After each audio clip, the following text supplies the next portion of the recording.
Bismillahirrahmanirrahim. Assalamualaikum warahmatullahi wabarakatuh. Oke, saya akan mulai materi tentang teknologi sebagai keunggulan kompetitif di dunia perbankan. Nah, saya akan mulai dengan satu pertanyaan. Kapan terakhir kalian ke bank? Coba diingat-ingat kapan terakhir kalian ke bank. Saya terakhir ke bank buat benerin kartu ya, buat ganti kartu yang udah expire. Tapi ternyata nggak perlu masuk ke dalam customer ke banknya, nggak perlu ketemu customer service-nya. Ternyata udah ada ATM yang buat ganti bank sendiri, buat ganti kartunya. Jadi untuk kalau ditanya kapan terakhir ke bank untuk ketemu customer service untuk menyelesaikan problem, saya mungkin udah hampir lupa lah kapan terakhir kali. Mungkin kalian juga ngalamin hal yang sama ya.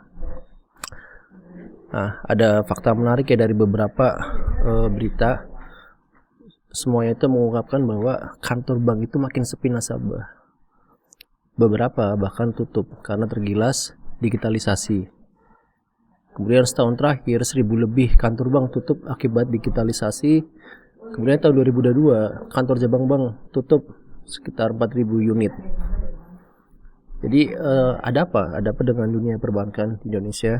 Nah, untuk mengetahui ini kita harus paham dulu apa sih fungsi utama dari bank itu? Fungsi utama yang ada di bank gitu, di industri bank. Di tradisional bank, bank itu di set up sebagai middleman atau penengah. Penengah dari apa? Jadi simpelnya bank itu cuma punya tiga layanan ya. Satu untuk penyimpanan uang, kedua untuk memindahkan uang, ketiga untuk memberikan pinjaman. Nah, ini disadur dari bukunya Brad King yang judulnya Bank Everywhere, Never at the Bank. Jadi cuma tiga layanan ini, tiga layanan basic ini yang membuat sesuatu atau perusahaan itu disebut sebagai bank. Ini perlu diingat-ingat ya. Satu sebagai tempat menyimpan uang, kedua untuk memindahkan uang, ketiga untuk memberikan layanan. Jadi simpelnya core bisnis dari bank itu ya ini, tiga ini. Kita butuh transfer uang yang cepat, kita butuh tempat menyimpan, kita butuh buat bayar tagihan, kita butuh mungkin untuk peminjaman uang. Nah, simpelnya kalau mereka cuma sebagai middleman atau penyedia saja. Jadi penyedia bagi orang-orang yang ingin meletakkan uangnya, kemudian penyedia jasa untuk orang-orang yang butuh mentransfer uangnya secara cepat, dan penyedia jasa untuk meminjamkan uangnya. Jadi berputar di antara itu aja. Tapi gimana industri bank bisa berubah? Coba kalian bayangkan ya. Jadi masing-masing bank itu pasti punya market dan produk sendiri. Mereka terus menawarkan produknya ke para konsumen, ke para nasabah. Tapi lama-kelamaan bank itu mulai mengambil pasar lain yang digarap bank lain. Bank A mengambil pasar dari bank B. Terus-terusan seperti itu, akhirnya persaingan itu mengarah ke perang harga. Karena pasti penawaran antar bank gak beda jauh, maka margin makin tipis ya. Simpelnya kan bank itu ya dapat duitnya dari orang-orang yang minjem uang ke mereka, kemudian memberikan bunga ke orang yang minjam gitu kan. Simpelnya kan ya gitu. Atau misalnya gini, bank menawarkan ke nasabah untuk memberikan bunga sebesar katakanlah 1% untuk deposito mereka. Kemudian bank memberikan layanan pinjaman ke orang lain, ke nasabah lain dengan bunga 2% misalnya. Maka margin 1% itu adalah margin punya bank. Kan simpelnya kan kayak gitu. Bank itu ya simpel banget kayak gitu. Tapi semakin kesini maka karena persaingan antar bank, maka margin yang tadi itu yang 1% tadi misalnya akan makin tipis. Apa yang sebenarnya akan diminta dari bank itu seperti apa sih? Kemudian bagaimana teknologi itu memberikan keunggulan kompetitif di industri bank? Nah, kalau kalian mungkin lihat ya, gimana bank itu mulai berevolusi menjadi bank digital. Masing-masing bank tradisional atau konvensional itu udah mulai menelurkan bank-bank digital. Misalnya BCA dengan Blue BCA, terus BNI ada Wonder, Bank BTPN dengan Geniusnya. Tapi itu kan adalah bank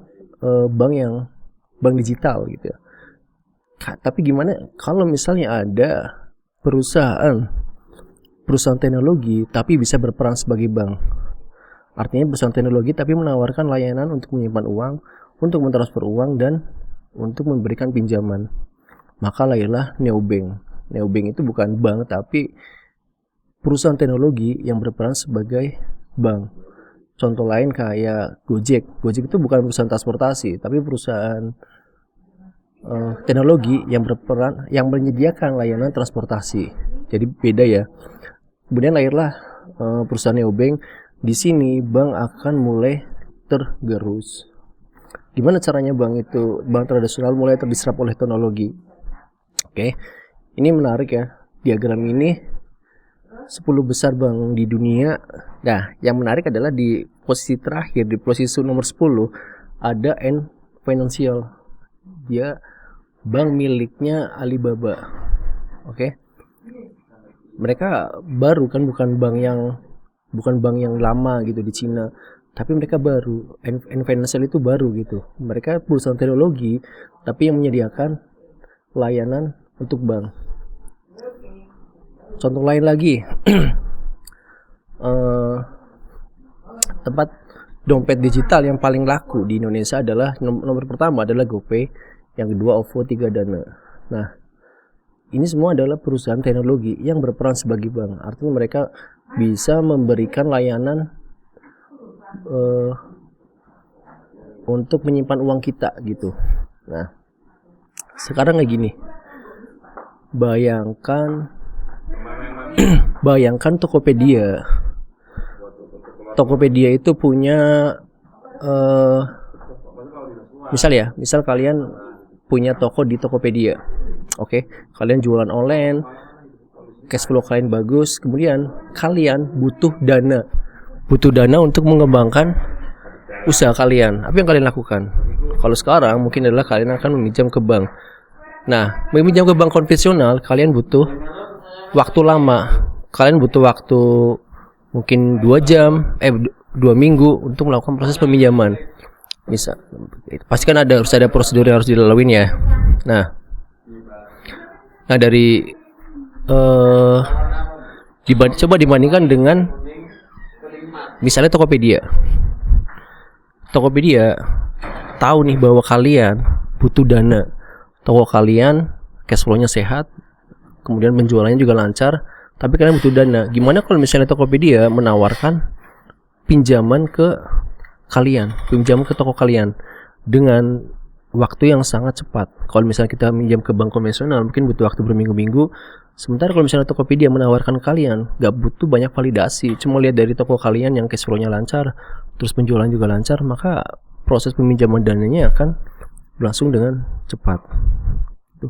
Bayangkan kalau misalnya marketplace di Indonesia mulai kayak gitu ya, atau GoPay dan lain-lain mulai menawarkan pinjaman.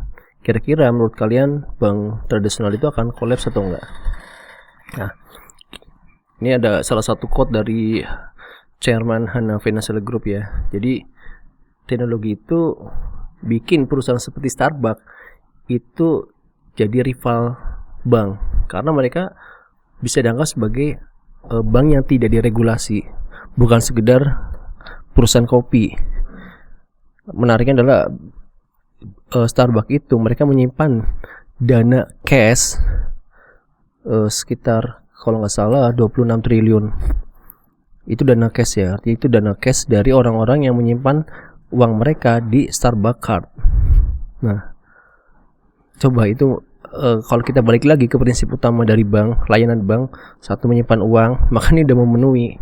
Gimana kalau misalnya tiba-tiba Starbucks bikin layanan peminjaman untuk pemenuhan gaya hidup gitu? Bayangkan aja gitu. Oke. Ini ya, di luar negeri dompet digital yang paling laris pertama Apple Pay dan kedua adalah Starbucks. Menarik banget. Jadi yang kedua justru bukan Google Pay atau Samsung Pay tapi Starbucks. So gimana kira-kira teknologi itu akan bisa jadi peluang atau ancaman buat bank? mungkin akan jadi ancaman untuk bank-bank yang tidak bisa beradaptasi dan menjadi peluang untuk bank-bank yang bisa beradaptasi. Nah, terakhir, meminjam quote dari Bill Gates, kita nggak butuh bank, tapi kita butuh layanan perbankan. Artinya siapapun perusahaan yang bisa menghadirkan layanan perbankan, maka itu yang kita butuh gitu, bukan banknya sendiri. Oke, sekian dari saya. Wassalamualaikum warahmatullahi wabarakatuh.